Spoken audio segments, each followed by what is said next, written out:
السلام عليكم ورحمة الله وبركاته.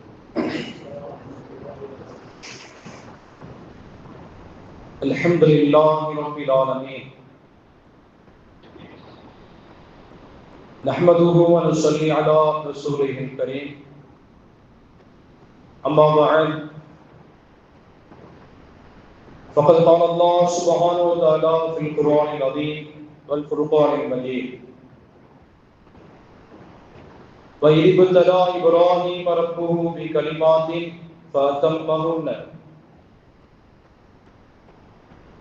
وقال نبينا عليه الصلاة والسلام من كانت له سعة ولم يضحي فلا يقربن مصلانا أو كما قال عليه الصلاة والسلام. سبحانك لا علم لنا إلا ما علمتنا إنك أنت العليم الحكيم. எல்லா புகழும் புகழ்ச்சியும் நம்மை எல்லாம் படைத்து வளர்த்து பாதுகாக்கிற ஏக இறைவனாகிய அல்லாஹ் ஜல்ல ஷானஹு தஆலா ஒருவன் மீது உரித்தாட்டுவார். ஸலவாத்தும் ஸலாமும்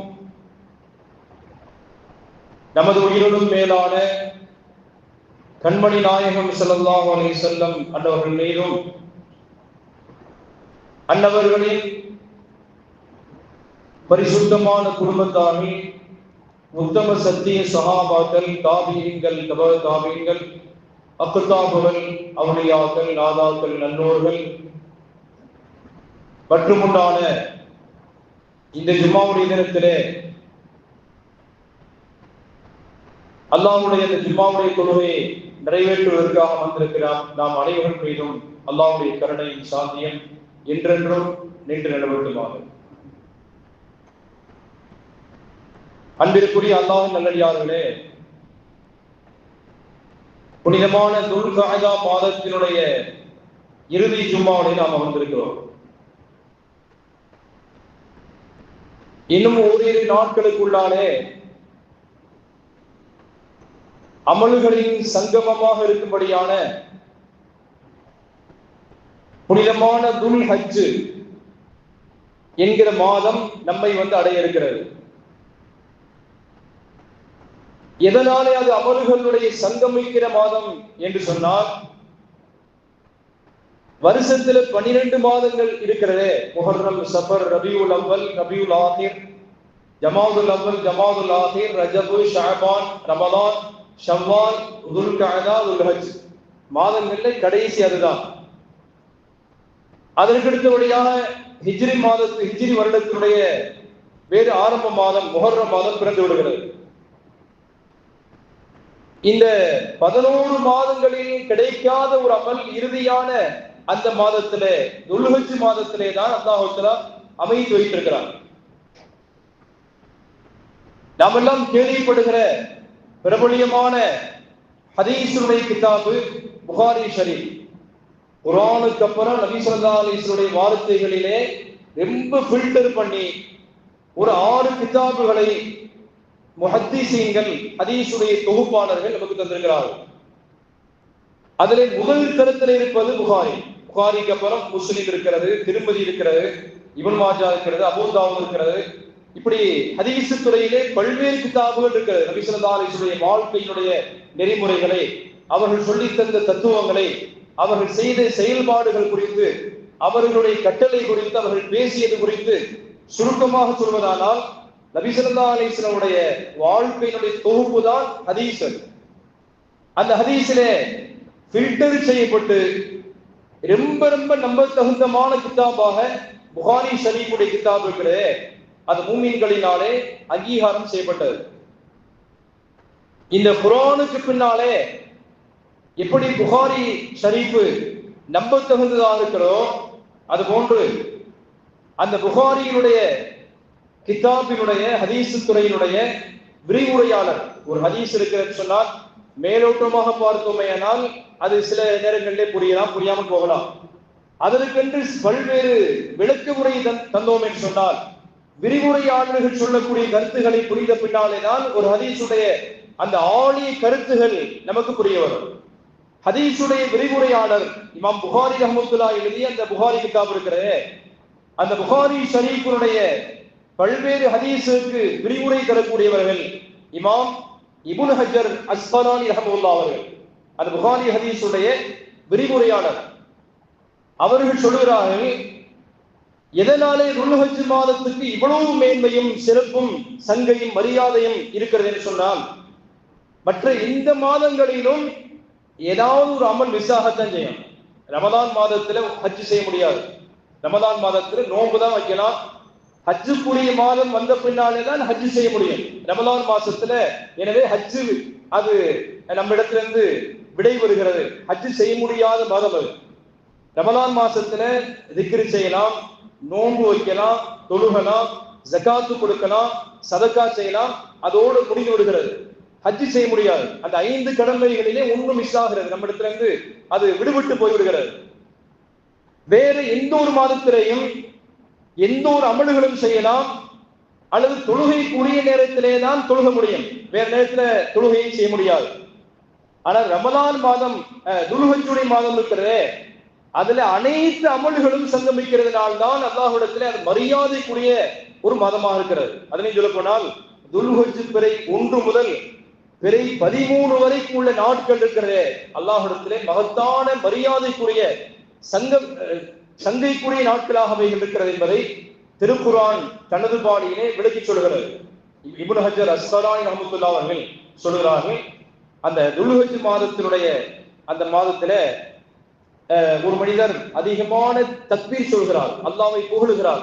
நம்ம அந்த ஆடு அறுக்கக்கூடிய நாட்களிலே, உதுஹியா கொடுக்கும்படியா நாட்களிலே பள்ளிவாசல்லே நம்ம தக்பீர் சொல்கிறோம், அல்லாஹு அக்பர், லா இலாஹ இல்லல்லாஹு அல்லாஹு அக்பர் என்று. இந்த தக்பீர் அங்கேதான் சேர்கிறது, துல்ஹஜ் மாதத்திலே தான் அது இணைகிறது. ஹாஜிகள் எப்படியெல்லாம் நடக்கிறார்களோ அந்த நடைமுறையை உலகத்தினுடைய அனைத்து மக்களுக்கும் அல்லாஹ் சுப்ஹானஹு வ தஆலா பன்முகப்படுத்தியிருக்கிறான். அங்கே திக்ருகள் நடைபெறுகிறது.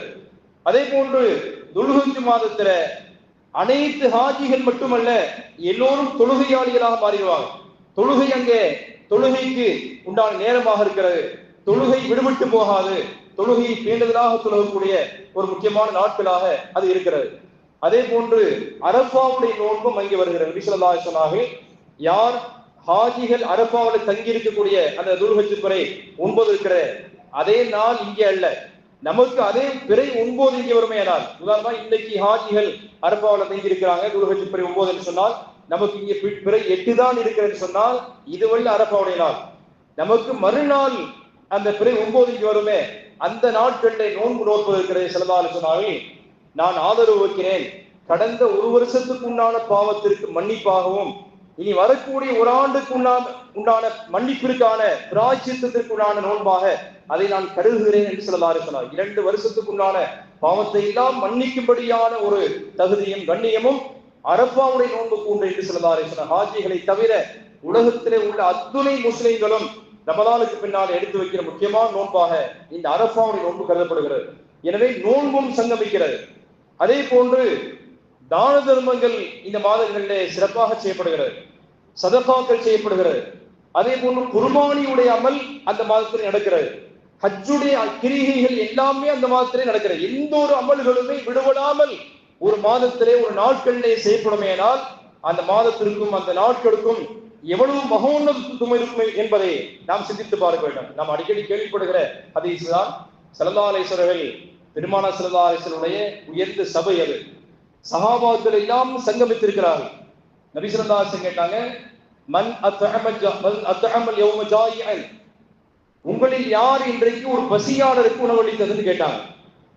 சஹாபாக்களில் உயர்ந்த சஹாபி, மேன்மைக்குரிய சஹாபி அபூபக்கர் சித்தீக் ரலியல்லாஹு தஆலா கை தூக்கினாங்க, நாயகமே அன இன்றைக்கு ஒரு ஏழைக்கு நான் பசி அமர்த்தினேன், பசியாறு கொடுத்தேன் அப்படின்னார். நபி ஸல்லல்லாஹு அலைஹி வஸல்லம் 2வது கேட்டாங்க, உங்களில் யார் இன்றைக்கு நோன்பு வச்சிருக்கிறீங்களான்னு கேட்டாங்க. யார சொல்ல நான் அப்படின்றார், இன்னைக்கு நான் நோன்பாளின்றார். நபி ஸல்லல்லாஹு அலைஹி வஸல்லம் கேட்டாங்க, உங்களில் யாராவது நோயாளியை சென்று நலம் விசாரித்தீர்களா? யாராவது நோயாளியை சென்று நலம் விசாரிப்பது என்பது மார்க்கத்திலே ரொம்ப ரொம்ப கடமையாக்கப்பட்ட விஷயம். யாராவது நோயாளிகளை சென்று அவர்களிடத்திலே அமர்ந்து அவர்களை சென்று நலம் விசாரித்தவர் இந்த மஜ்லிஸ்ல இருக்கிறீங்களான்னு சிலதாசன் கேட்டாங்க. அபூபக்கர் சித்தீக் ரலியல்லாஹு அன்ஹு கை தூக்கிட்டாங்க, நாயகமே நான் அப்படின்னார். நபி ஸல்லல்லாஹு அலைஹி வஸல்லம் நாலாவது கேட்டாங்க, ஏதாவது ஜனாசாவிலே இன்றைக்கு நடந்த ஜனாசா தொழுகையிலே கலந்து கொண்டவர் உங்களில் உண்டா? அபூபக்கர் சித்தீக் எல்லா சஹாபாக்கள் கலந்திருந்தாலும் லைனா அத்துனஹாரியத்தின் செய்து அபூபக்கர் சித்தீக் ரலியல்லாஹு அன்ஹு அடுத்தும் கை தூக்கினார்கள், நாயகமே நான் ஜனாசால கலந்துக்கிட்டேன்.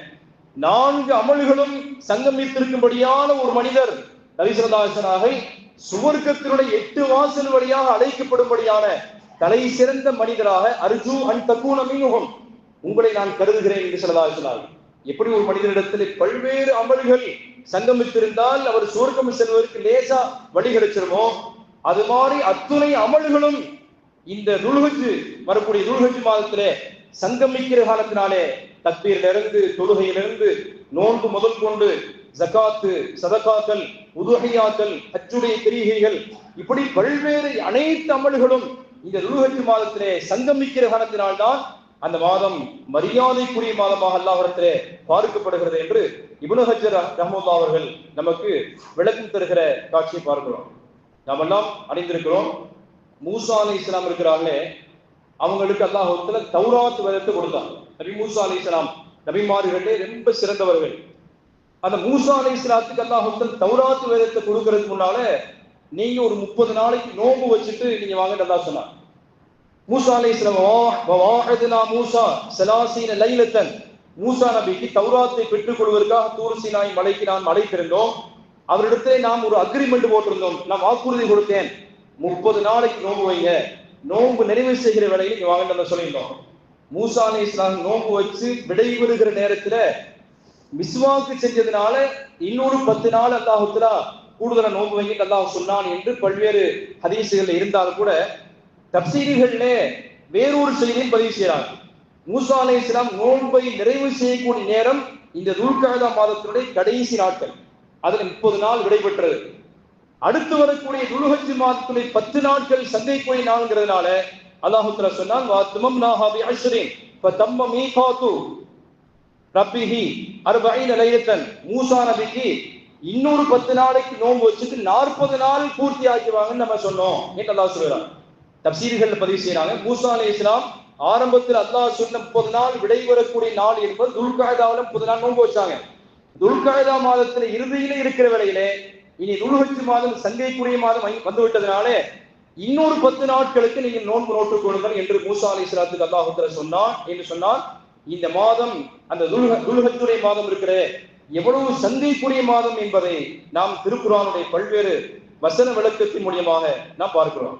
அல்லாஹ் சொல்கிறான், வல் ஃபஜ்ர், அந்த அதிகாலை ஃபஜ்ருடைய நேரத்தின் மீது சத்தியமாக, அல்லது அரஃபாவுடைய நாள் மீது சத்தியமாக, அந்த அதிகாலையினுடைய ஃபஜ்ர் தொழுகை மீது சத்தியமாக, வலயாலின் அஷ்ரின், துல்ஹஜ் மாதத்தினுடைய 10 இரவுகள் மீது சத்தியம் என்று அல்லாஹ் சொல்கிறான் சொன்னால் அது எவ்வளவு மேன்மைக்குரிய நாட்களாக அந்த நாள் இருக்கும் என்பதை நாம் புரிந்து கொள்ள வேண்டும். நாம் எல்லாம் பார்க்கிறோம், இந்த துல்ஹஜ் மாதத்துல குர்பான் என்கிற அமல் இப்ராஹிம் அலைஹிஸ்ஸலாமுடைய குடும்பத்தை சார்ந்திருக்கும்படியான ஒரு செயல்கள் அத்துணை முஸ்லிம்களிடத்திலேயும் அது செயல்படுத்தப்பட வேண்டும் என்று அல்லாஹ் விரும்புகிறார். எனவேதான் இந்த துல்ஹஜ் மாதத்துல ஹஜ்ஜுடைய கிரிகைகளை ஹாஜிமார்கள் செய்திருந்தாலும் இப்ராஹிம் அலைஹிஸ்ஸலாமுடைய குடும்பத்திலே நடைபெற்ற ஒரு சம்பவத்தை அல்லாஹ் தனக்கு விருப்பமானதாக பொருந்தி கொண்ட காரணத்தினாலே இப்ராஹிம் அலைஹிஸ்ஸலாம் அவர்களையும் அவருடைய மனைவி ஹாஜரா அலைஹிஸ்ஸலாம் அவர்களையும் அந்த தம்பதிக்குண்டான பிள்ளை இஸ்மாயில் அலைஹிஸ்ஸலாம் ஆகிய இந்த 3 நபர்களும் இஸாரிஊன இலல் கைராத்தி, நன்மையின் பக்கம் விரைந்து நடக்கக்கூடியவர்கள் என்று அல்லாஹ் அவர்களை பற்றி சிலாகித்து சொல்கிறான், மேன்மைப்படி அல்லாஹ் தஆலா சொல்கிறான்.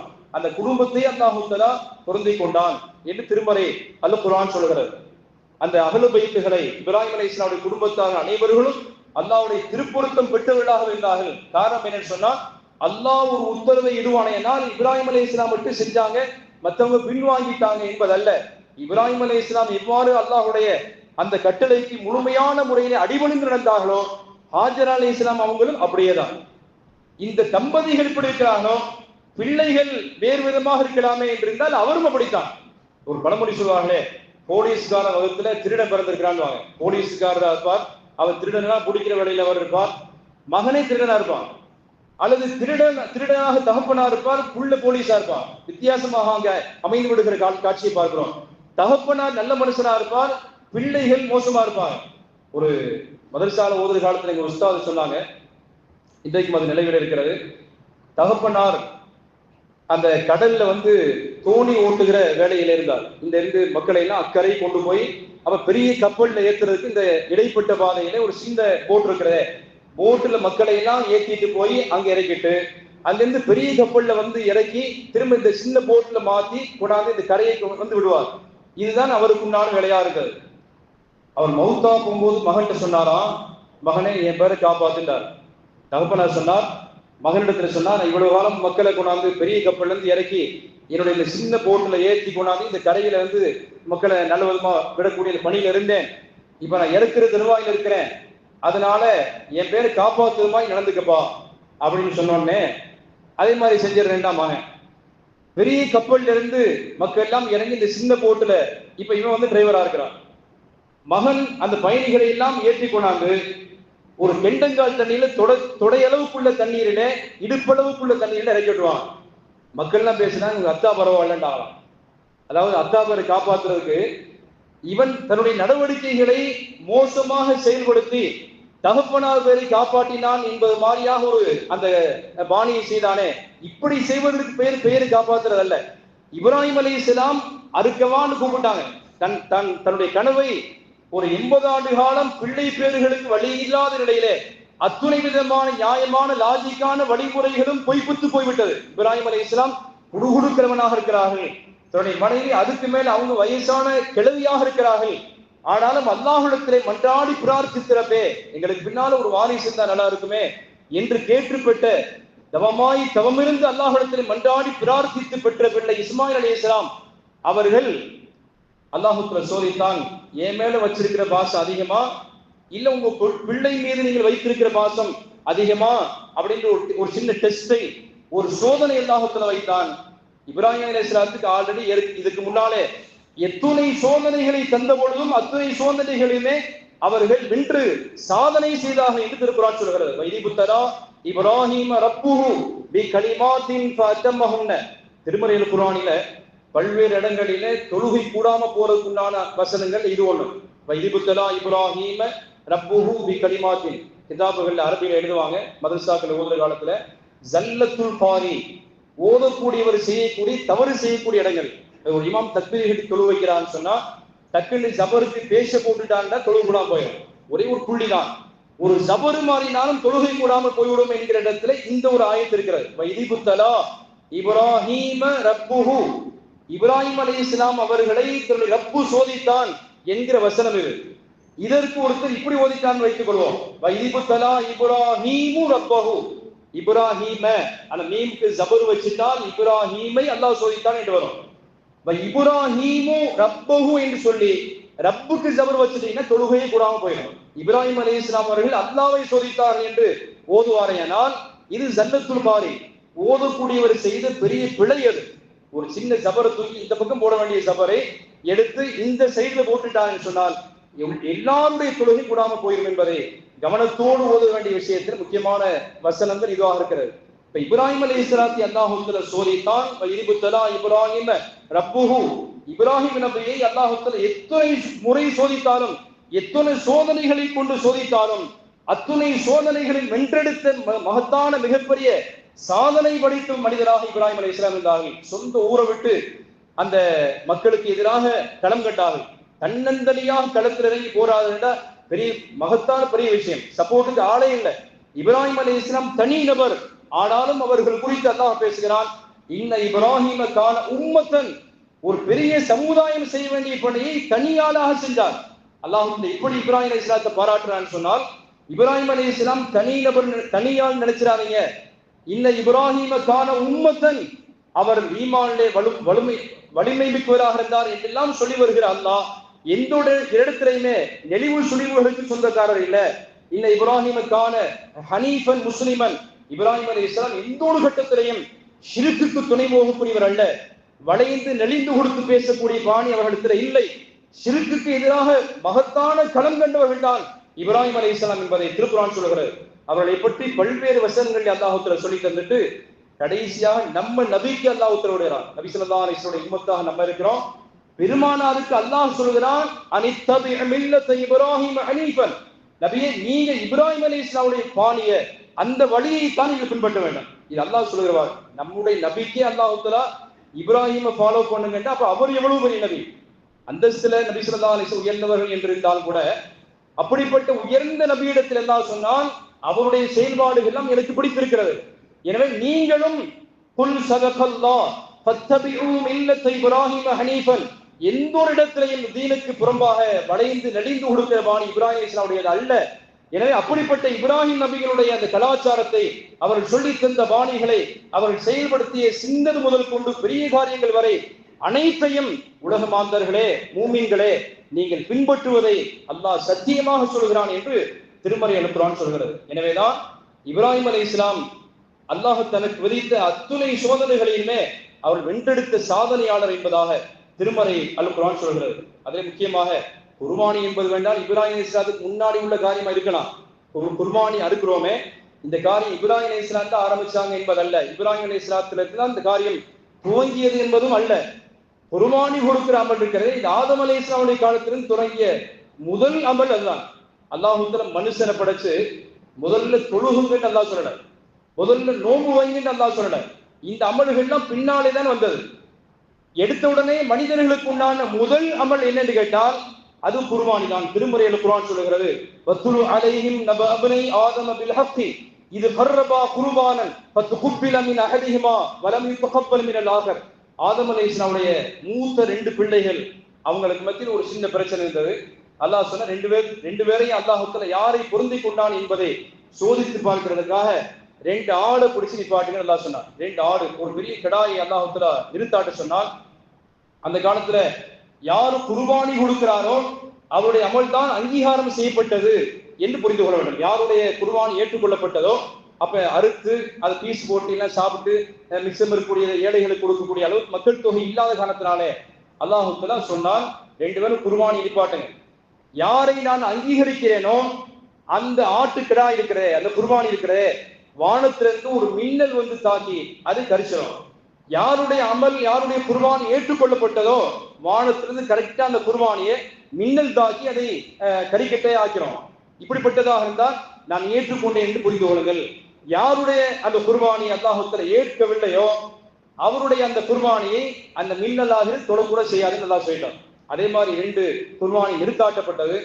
அதுல அந்த மூத்த மகன் இருக்கிறாரே அவருடைய காபில் என்கிற சரித்திர வரலாறு இதைத்தான் சொல்லுகிறது. இன்றைக்கும் ராமேஸ்வரத்துல அவருடைய கபர் இருக்கிற ஜியாரத் செய்யக்கூடிய அந்த பாக்கியத்தை நமக்கு தந்துடுவானாக. அந்த காபிலுடைய வரலாறை தான் திருக்குர்ஆன் சொல்கிறது. குர்பானி என்பது ஆதம் அலைஹிஸ்ஸலாமுடைய காலத்திலே தொடங்கிவிட்டது. யாருடைய அமல்களை அல்லாஹ் ஏற்றுக்கொண்டானோ, யார் மீது அல்லாஹ் திருப்தியாக இருக்கிறானோ அவருடைய குர்பானியை அல்லாஹ் பார்த்துதான் அவர் நல்ல மனுஷன் தான் தீர்ப்பு செய்வான். குர்பானி என்பது லேசான அமல் என்று யாரும் கருதிடக்கூடாது. குர்பானியை அல்லாஹ் தஆலா ஏற்றுக்கொள்வதிலிருந்து தான் ஒரு மனிதன் அவன் அல்லாஹ்விடத்திலே மக்பூலாகிறான் என்பது தீர்மானமாகிறது என்பதை இந்த வசனம், இந்த வரலாறு நமக்கு போதிக்கிறது. நமக்கெல்லாம் வரலாறு தெரியும். ஆசிபுன் வாயில் அப்படின்னு ஒரு ஆள் இருந்தார். ஆசிபுன் வாயில் என்கிற ஒரு மனிதர் நபி ஸல்லல்லாஹு அலைஹி வஸல்லம் காலத்துல இருந்தார். ரசூல் ஸல்லல்லாஹு அலைஹி வஸல்லம் அவங்களுடைய மூத்த மகன் காசிம் ரலியல்லாஹு தஆலா, அந்த காசிம் ரலியல்லாஹு தஆலா பிறந்த உடனே தான் ரசூல் ஸல்லல்லாஹு அலைஹி வஸல்லம் ஒரு பட்ட பெயர், சிறப்பான பெயர் அபுல் காசிம் என்று பெயர் வந்தது. இன்றைக்கும் அரபிகள் தான் பிள்ளையினுடைய பெயரிலே தான் இன்னாருடைய தகப்பனார் ஸைத் இப்னு ஹாரிஸா, முஹம்மது இப்னு அப்துல்லா என்றெல்லாம் சொல்லுகிறோமே. இந்த வாயில் இப்னு ஆசிம் இருக்கிறாரே, ஆசிபுன் வாயில் இருக்கிறாரே, இவர் நபி ஸல்லல்லாஹு அலைஹி வஸல்லம் மீது கொஞ்சம் பொறாமை குணம் கொண்டவர். நபி ஸல்லல்லாஹு அலைஹி வஸல்லம் மகன் காசிம் ரலியல்லாஹு தஆலா ரொம்ப பிரியத்தோடு பாசத்தோடு வளர்த்தாங்க. இந்த அளவுக்குன்னு சொன்னா அவர் மேல ரசூல் ஸல்லல்லாஹு அலைஹி வஸல்லம் எப்படி உயிராக இருந்தாங்கன்னு சொன்னா பெருமானார் ஸல்லல்லாஹு அலைஹி வஸல்லம் பெயரே மாற்றமாகி போய் அபுல் காசிம் என்று கூப்பிட ஆரம்பிச்சாங்க மக்காவிலே. காசிமுடைய தகப்பனார் முகமது ஸல்லல்லாஹு அலைஹி வஸல்லம் என்கிற பெயர் மாறி அபுல் காசிம் என்கிற அளவுக்கு நபி ஸல்லல்லாஹு அலைஹி வஸல்லம் பெயர் மாறி போய்விட்டது. ஒரு கட்டத்துல இவ்வளவு பாசத்தோடு வளர்த்த அந்த காசிம் இருக்கிறாரே சிறுபிராயத்தில் மௌத்தாயிட்டார். இவங்க எல்லாம் கை கூட்டி சிரிச்சாங்க.